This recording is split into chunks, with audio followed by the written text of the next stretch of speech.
What is up, everybody? I'm NoLucksGiven, and today we are going to be looking at another Pan's Shadow game. I've just been having a ton of fun playing this new hero, and we're going to start on turn one by buying and selling golden chicken, and then rolling the dice and picking up a goat, a 3-4 for the first turn.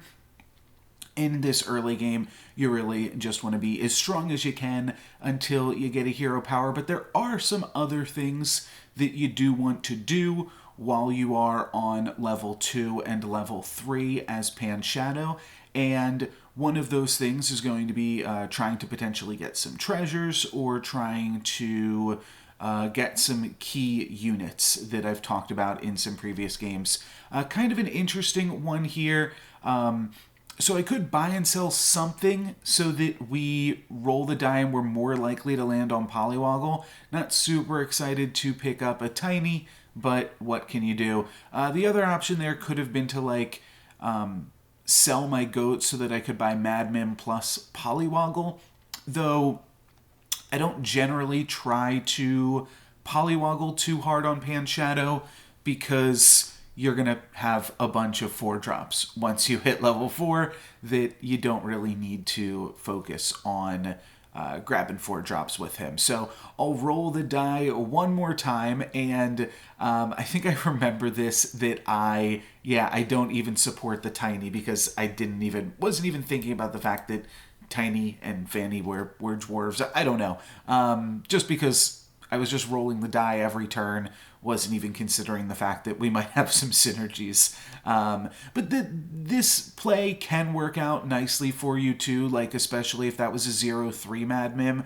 We increase our chances to attack with the baby dragon by playing 4 front row units. So it's not the craziest thing in the world, but obviously a little bit of a mistake, and I think I realize it right now when I see this tiny. I'm like, yeah, okay, I did have some dwarves that I could have been supporting. So kind of silly, but I'll pick up Fanny, and I think about just rolling, but then I pick up this Romeo. And Romeo is actually a pretty solid unit for Pan Shadow because once you hit level 4, you're pretty likely to be able to find some Juliets. So it's nice to find Romeo and be able to kind of guarantee some stats in that way in case you wind up in a position where you're kind of behind.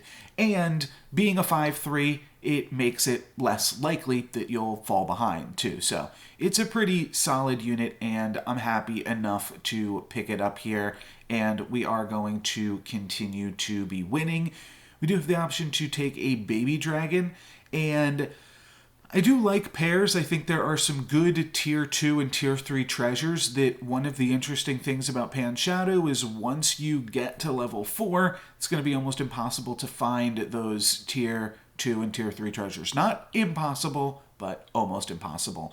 I do think I'm going to pick up another Romeo here. I was definitely rolling for Shadow Assassin. That is another unit that I really like to try to pick up when I'm playing Pan Shadow, but I think a Romeo will suffice. So generally on Pan Shadow, I'm just trying to force the Lightning Dragon River Wish Mermaid comp. Somebody pointed out that I always called it River Wash Mermaid. I'll probably go back, though. I'm just going to pretend that is my nickname for it. But picking up another Romeo is fine for the current turn, playing up against an undefeated grandmother, 46 health grandmother even. So probably, would have to be undefeated and just purchased a health potion at some point. So probably going to be a pretty scary opponent. Yeah, the donkey, though, gets to get taken out with the tiny. Now we just have to deal with my opponent's, whatever that's called, evil Queen of Hearts, and we actually tie with them. So not too shabby getting to stay on 36 health. We'll have one more turn on 3.2, and then we are leveling up. So I'll pick up a Fanny. This is a tier 2 treasure. The main thing that I'm looking for is a bounty board. Definitely don't want Shepherd's Sling, but Dragon's Nest could also be good. It will just help our lightning dragons be a little bit more likely to slay. So I'm going to roll here and see if we can't pick up Shadow Assassin before the turn is over. Might as well cast the Candy Rain as well, and one more roll to pick up Shadow Assassin. Even one more roll if we find it. We can sell the Goat, and I wasn't looking to triple Romeo, but it does provide an interesting opportunity. The thing is, we're not going to be able to triple it in the future, so a tier 3 treasure could still be good. We could get like Bad Moon or something. Cloak of the Assassin also kind of reasonable, though treasure map seems fun. We'll be able to combine some tier 4 units, hopefully pretty easily, and get a tier 6, potentially tier 7 treasure out of this. So I think that this is a good route to go. It does mean that we're only going to be playing 4 units this turn, but we did have a Dragon's Nest, which gives us a little bit more stats, and then we've got some upgraded units here too, so a little bit scary, but honestly not looking terrible for us. We almost cracked the pig, but unfortunately we're unable to do so. We are going to lose this combat pretty badly, though. We take 9 damage down to 27, but not the worst place in the world to be. And then I see a double of Prince Arthur. We also see a Lightning Dragon, and I'd love to make use of that, but I think I'm going to try out going Arthur on Pan Shadow. And basically, for the entirety of level 4, we're going to have really good odds to find these Prince Arthurs over my opponent. We potentially have, like, the Fates to compete with in this lobby, but I think this is a good avenue to victory, and I'm interested in trying it out. We'll be able to pick up Juliet's, Arthur's. If we lose another combat, which it looks like we might this turn. This turn's going to be, probably meaning that we lose. We are going to be able to pick up Gingerbread Knights now as well. Those are 14/14s, so some solid stuff. Could pick up Nutcracker, though I think we can do better than that too.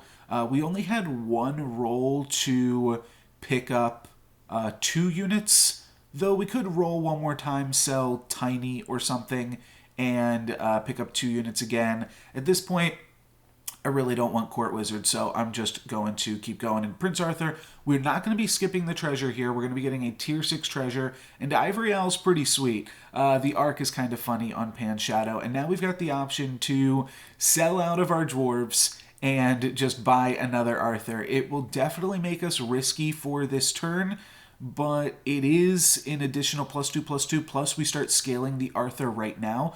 Could also take the Nutcracker. That could be good. And start to get some scaling on the Nutcracker and start to get some points towards that treasure right away. So both of those things are definite options. I am thinking about the Nutcracker, but then am eventually just going to go for the Prince Arthur. And then I believe I'm not even going to lock this Nutcracker. Maybe I lock it temporarily and then roll off of it. It would be nice to find the Sky Castle. That is the awkward part about the treasure map.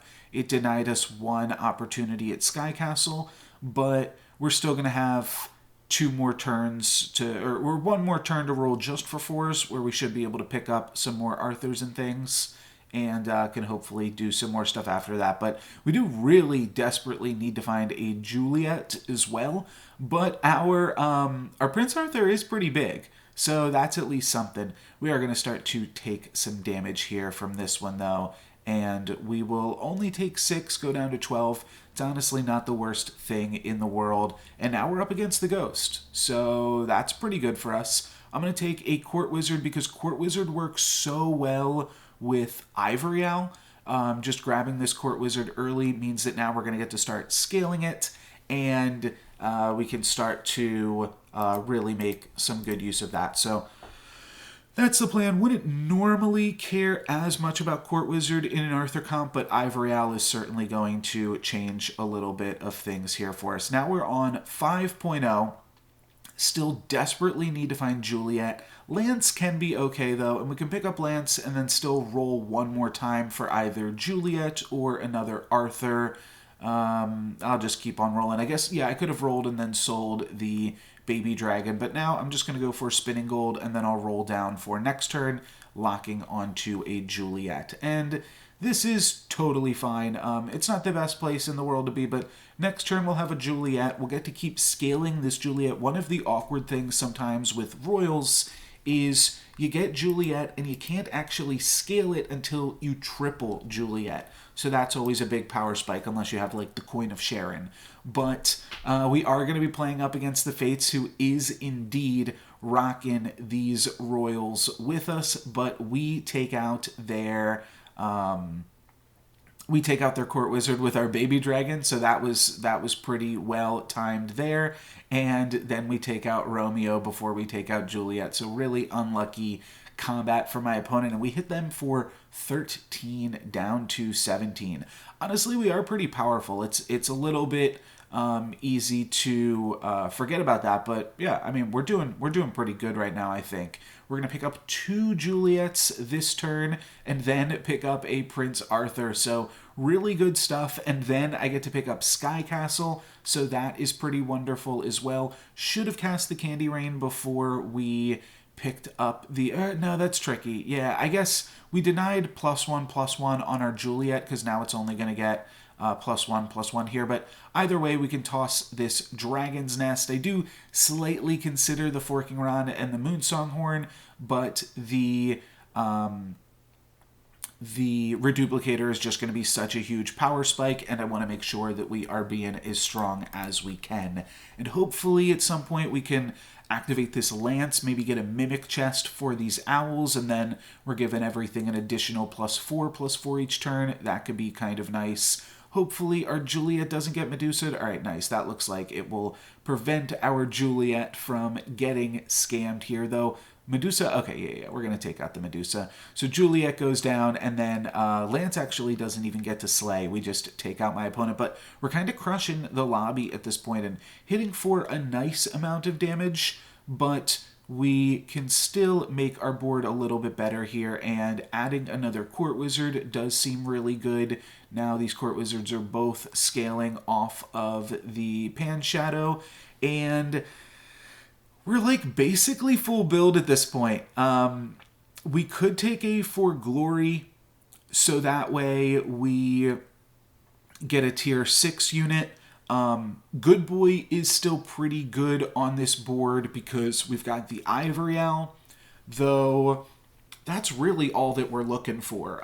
We're like more or less, I won't say like we're full build, but this is definitely like as strong as we can be right now at this point in the game, other than not having the Lancelot active. But Juliet is going to get +10/+10 each turn right now, and then we're summoning 2 of them. So all of that is pretty sweet, and then we also have all of these Court Wizard shenanigans going on. Lancelot is not going to slay, and one of our Court Wizards goes down as well, but Juliet is going to die, and that should be enough to get the win. We're also going to get some prized Piggy Gold, so that is pretty nice, and we're hitting our opponents for a decent chunk of damage here, 15, but not quite the full 20 to take our opponents out. So would potentially be rolling for like a Queen's Grace or something, make Lancelot bigger. And you know what? I could take a Court Wizard here.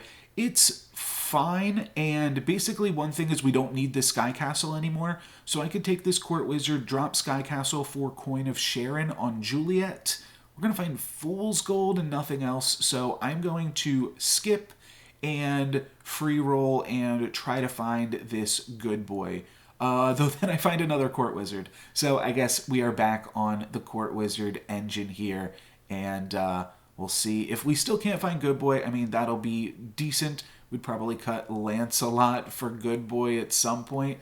But for right now, this is going to be fine. Let's jump ahead and see how we're doing up against actual Peter Pants. 23 health. They were lobby leader for a long time. As Pants is going to be, or maybe not lobby leader, but they've been strong. They've had 23 health for a while now, and we've not had to play against them, and they are a little bit scary with that huge burning tree, unfortunately. Hopefully we can break through that burning tree, but it is a big guy over there. So a little bit scary to try to get things done. But we do have all of these Court Wizards, which are giving us some really nice triggers. And actually, we do get the win. So really nice, and not only are we going to get the win, but we are going to get a bunch of gold from these prized pigs, and then we'll hit my opponent for 12 down to 11, so one more combat like that, and they are done. But also we've got 16 gold for the turn, so can try to find a spell for Lancelot. That does give us the treasure. Is that worth 12 gold? Probably not. I would have cast that on like a good boy or something, but it's probably not worth the 12 gold just for that.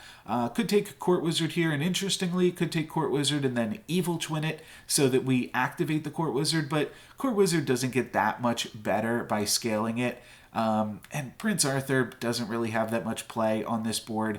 I do see that we can Burning Palm the Lancelot, though, and then with the Ivory Owls, that will give us a tier 6 or tier 5 treasure rather, so that is definitely worth doing. And then just back to rolling for the boy, and we do find him, and we find him just in time, so I will cut the baby dragon. Didn't actually need to Burning Palm the lance. Could have potentially just like put some spells on the good boy or something this turn, but probably wouldn't have found anything. So the plan is to get the treasure from the Lancelot this turn, and the next turn I believe I will cut the Lancelot and put this second Court Wizard back in. So we're going to lose a little bit of scaling on the Lancelot, but in exchange for a tier 5 treasure, which if that is Mimic Chest, then we have Mimic Reduplicator, Mimic Owls, and that is looking quite strong. So yeah, decent stuff here. Again, really just playing the good boy because you need to get it in there so that it starts to get those owl bonuses and starts to get stronger against some of our stronger opponents, like against that Peter Pan, because we are now actually the lobby leader, believe it or not, and we are quite strong. You see that we've got our Arthurs up in the 80s, and then Romeo also in the 80s, Juliet not even looking to die right now, because Juliet is so strong, and that always gets a little bit scary when your Romeo is attacking and your Juliet is still alive, but our Romeo is pretty strong too, so our Romeo is not looking to die anytime soon. We are going to get some nice Court Wizard attacks in here, and then we're going to finish off Geppetto. So our tier 5 treasure, really looking for Mimic Chest. I'll also potentially take Ambrosia. Can't do anything with Staff of the Old Toad.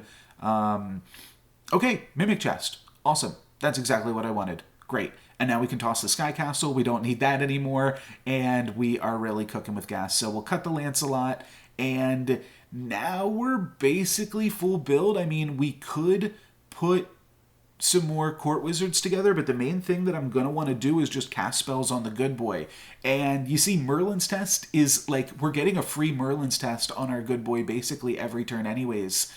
Okay, there's definitely some options here. I could take Hercules and cut the Court Wizard again, and I could also potentially like Evil Twin the good boy or something like that, but I'm just going to roll. I think one of the biggest power spikes is if we can hit a Knighthood now for this good boy, or if we could hit any other type of scaling spells. I think that's also going to be pretty reasonable if we can hit like a Gigantify or something like that. But there's really only one more turn left in the game, so I don't think it's worth going for Hercules. And unless we get Spear off of Hercules, it's probably not too big of an improvement. It is a little bit awkward that Reduplicator can fail if our Juliet doesn't die, but I think that we are in a pretty good spot with this good boy, getting to give +12/+12 to everything this turn, and that's only going to go up. We're up against the Fates, the Fates here, and you can see we look pretty strong. I've played, I think my video yesterday or the day before was Fates plus Sky Castle, and here we are doing it better with Pan's Shadow plus Sky Castle. Obviously, this game was a little bit particular in that we tripled the Romeo and got a treasure map out of it. But yeah, here we go. Just looking for some... that's fine. Like, they're probably going to have a bunch of ranged units. That Burning Tree was also big. The Wizard's Familiar is also big. Could go Cupid as well. I I don't know if I take that Pigomorph. Yeah, I didn't think that I did. Just going to roll past it. There was also a Beauty's Influence there. I think I do take this Pigomorph, though. Okay, yeah, that's what I thought. So it's like, give me a few more chances to try to roll for something really sweet, and when I fail to find it, let's go for the Pigomorph. So one thing I think that this game really demonstrates is picking up Romeos when you are playing Pan Shadow.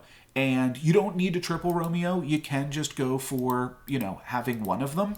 But having one Romeo can definitely get you some value. We do take out my opponent's Burning Tree there, and then they take out my Juliet, which is nice, and then we're going to get in with Good Boy and make our Court Wizards even bigger. But my opponent has quite a large Wizards Familiar, and honestly, it looks like it's going to be a little bit tough to get through my opponent's stuff here. But the one thing that we do have going for us is we do have all of these Juliets about to come through. So we get triple Juliets, actually, and we're going to survive with one Juliet left, hit my opponent down to 4. So again, just falling a little bit short on damage. We did scam their Burning Tree there. I was just double checking what I had scammed.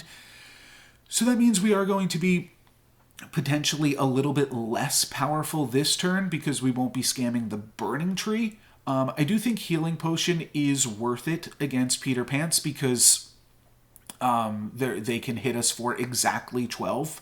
So gaining one more life point could definitely be worth it. And then I'm going to go for another Pigomorph. And you can see we were 88% chance to win that last combat. So I got to be feeling pretty good. My opponent is going to be scaling, but we're scaling too. We're getting... on half of our team, we're giving them, what is that, +4, +8.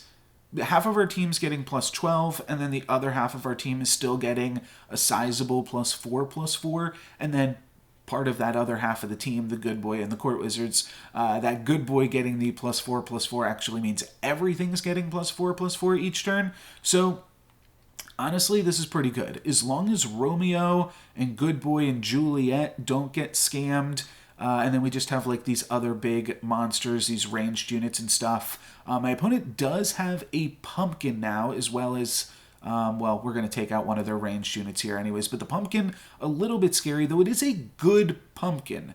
So it's actually not going to do too much for my opponent. It's going to summon a little bit from these pigs that now die. But my opponent doesn't have too many good units. And it looks like we do have some good units. We are getting to crack in with our Court Wizards here.